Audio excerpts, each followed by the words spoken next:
دہشت گردی کے پیچھے منظم غیر قانونی اسپیکٹرم ہے، ریاست ان پر ہاتھ ڈالے تو جھوٹے بیانیوں کی آواز سنائی دیتی ہے۔ Army chief general Syed Asim Munir کا بھاولپور میں طلباء سے خطاب، کہا غیر قانونی اسپیکٹرم کی پشت پناہی کچھ مخصوص عناصر کرتے ہیں۔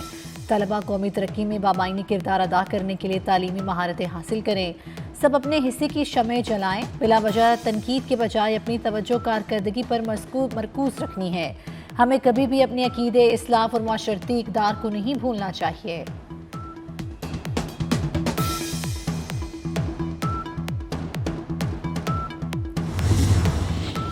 وزیراعظم کی چینی کی قیمتیں کنٹرول کرنے کی ہدایت، ذخیرہ اندوزوں کے خلاف سخت کارروائی کا حکم بھی دے دیا۔ اشیاء خرنوش کے سستے داموں فراہمی یقینی بنائی جائے، کوتاہی برداشت نہیں کی جائے گی، وزیراعظم کی زیر صدارت اجلاس میں فیصلہ۔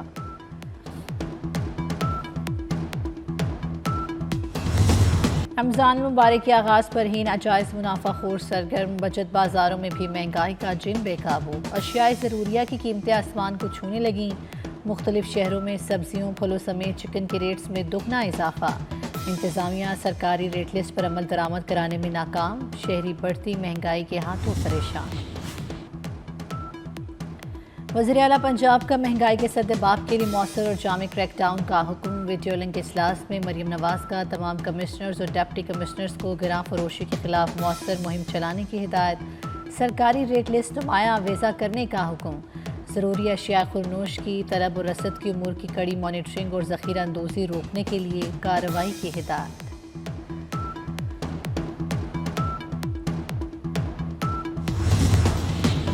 وزیراعظم شہباز شریف اور چیئرمین پیپلز پارٹی بلاول بھٹو زرداری کے درمیان اہم ملاقات کل ہوگی۔ وزیراعظم ہاؤس میں اعلیٰ سطحی حکومتی اتحاد کا اجلاس بھی کل ہوگا، حکومتی اور اتحادی جماعتوں کے سربراہان شریک ہوں گے۔ بلاول بھٹو زرداری بھی اعلیٰ سطح حکومتی اتحادی اجلاس میں شرکت کریں گے۔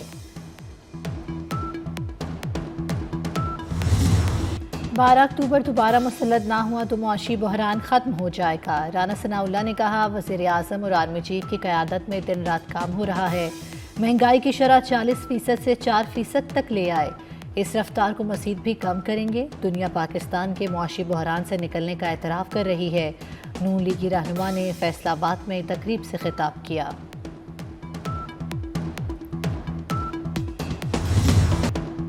بانی پی ٹی آئی کو یوکرینی صدر کے ساتھ ٹرمپ کے رویے سے سبق سیکھنا چاہیے، نون لیگی رہنما امیر مقام نے کہا۔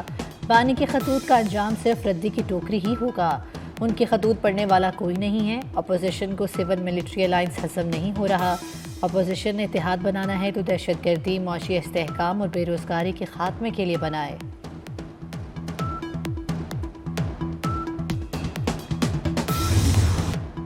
جتھے قومی شاہراہیں بند کر دیتے ہیں، سڑکیں کھلوانے میں نااہلی پر ڈی سیز کو ہٹایا جائے گا، وزیر اعلیٰ بلوچستان سرفراز بگٹی نے کہا۔ حکومت پر پریشر ڈالنے کے لیے لوگوں کو غائب کیا جاتا ہے، دہشت گردی پر جلد قابو پا لیا جائے گا، حکومت سمارٹ کیٹینک آپریشنز کر رہی ہے۔ آئی ایم ایف سے قرض کی قسط جائزہ مشن کل اسلام آباد پہنچے گا۔ آئی ایم ایف کے ساتھ اقتصادی جائزہ مذاکرات 15 مارچ تک جاری رہیں گے۔ پہلے مرحلے میں تکنیکی اور دوسرے مرحلے میں پالیسی سطح کے مذاکرات ہوں گے۔ آئی ایم ایف کا 9 رکنی وفد نیتھن پورٹر کی قیادت میں تقریباً 2 ہفتے قیام کرے گا۔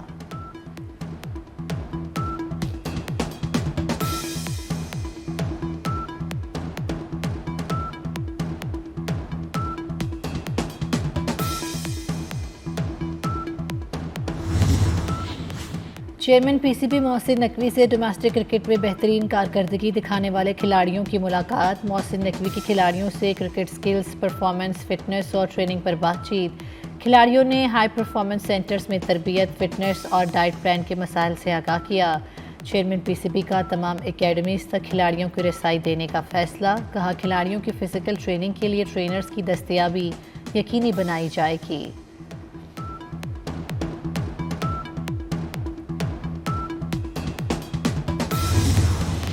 کراچی میں سحر و رفتار کے دوران گیس فراہمی کے دعوے دھرے رہ گئے، اولڈ سٹی ایریا میں سحر و رفتار میں گیس غائب، شہری سلنڈر استعمال کرنے پر مجبور۔ لاہور میں سحری اور افطاری کے اوقات میں پریشر کے ساتھ گیس ملے گی، افطاری کے لیے دوپہر 2:30 سے رات 10 بجے تک اور سحری کے اوقات میں رات 2:30 بجے سے صبح 8 بجے تک گیس ملے گی۔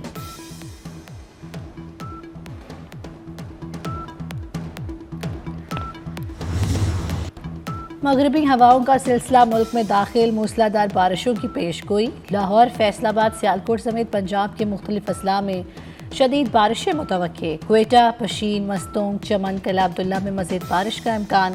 سندھ کے مختلف اضلاع میں بھی بارش ہوگی۔ خیبر پختونخوا کے میدانی علاقوں میں بارش اور پہاڑوں پر برف باری کا سلسلہ 4 مارچ تک جاری رہے گا۔ مری میں برف باری کی پیش گوئی، پی ڈی ایم اے نے الرٹ جاری کر دیا۔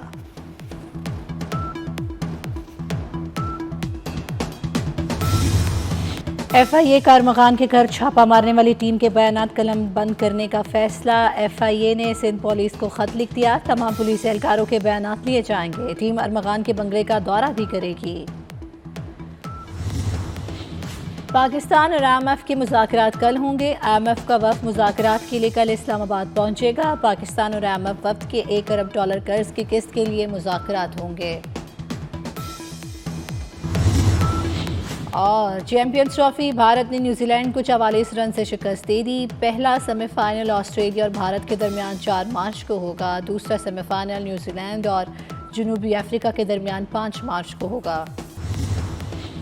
مسجد الحرام اور مسجد نبوی میں اعتکاف کے لیے رجسٹریشن کا آغاز 5 مارچ سے ہوگا۔ حرمین اتھارٹی کے مطابق اعتکاف بیٹھنے کی خواہش مند 5 مارچ سے پورٹل پر قواعد درج کرا سکتے ہیں۔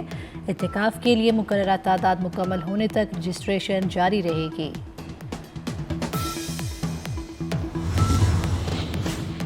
یوکرین کے صدر ولادیمیر زیلنسکی امریکہ سے تعلقات بہتر بنانے کے خواہش مند۔ صدر زیلنسکی نے سوشل میڈیا پر اپنے پیغام میں کہا، امریکی صدر ڈونلڈ ٹرمپ کی حمایت یوکرین کے حق میں ہے۔ نایاب دھاتوں کا معاہدہ یوکرین کے امن کی خاطر کرنا ہوگا۔ ادھر یوکرینی صدر کی لندن میں برطانوی وزیر اعظم سے بھی ملاقات۔ برطانیہ اور یوکرین میں 2.26 ارب پاؤنڈ قرض کا معاہدہ طے پا گیا۔ یوکرین کے صدر نے کیئر سٹارمر کو دورہ امریکہ کی تفصیل سے آگاہ کیا۔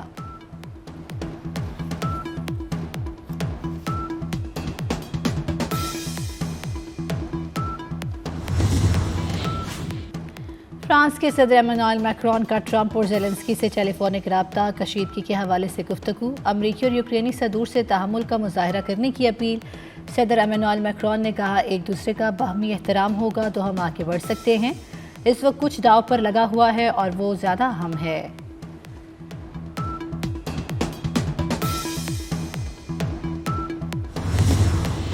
غزہ جنگ بندی کا معاہدے کا پہلا مرحلہ مکمل۔ اسرائیل نے غزہ جنگ بندی ڈیل میں عارضی توسیع کی امریکی تجویز منظور کر لی۔ وزیر اعظم نیتن یاہو کے دفتر کی جانب سے کہا کہ آج رمضان المبارک اور اپریل کے وسط میں یہودی تہوار کے دوران جنگ بندی میں توسیع کی منظوری دی گئی۔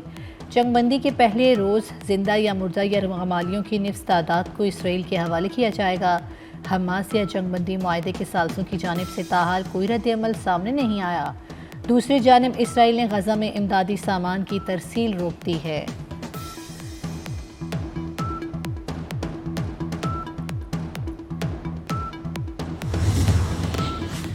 کرد اکثریت پسند تنظیم کا ترکیہ سے جنگ بندی کا اعلان۔ میڈیا رپورٹ کے مطابق پی کے کے نے جنگ بندی کا اعلان اسیر رہنما عبداللہ اسکلان کی اپیل پر کیا۔ 1984 سے جاری لڑائی میں اب تک 40,000 سے زائد افراد ہلاک ہو چکے۔ اور رومانوی جذبات کو شاعری میں ڈھالنے کا ہنر، صاحب طرز اور جدید اردو غزل کے شاعر ناصر کاظمی کو پچھلے 53 برس بیت گئے۔ 5 دہائیاں گزر جانے کے باوجود ناصر کاظمی کے کلام کی تازگی برقرار۔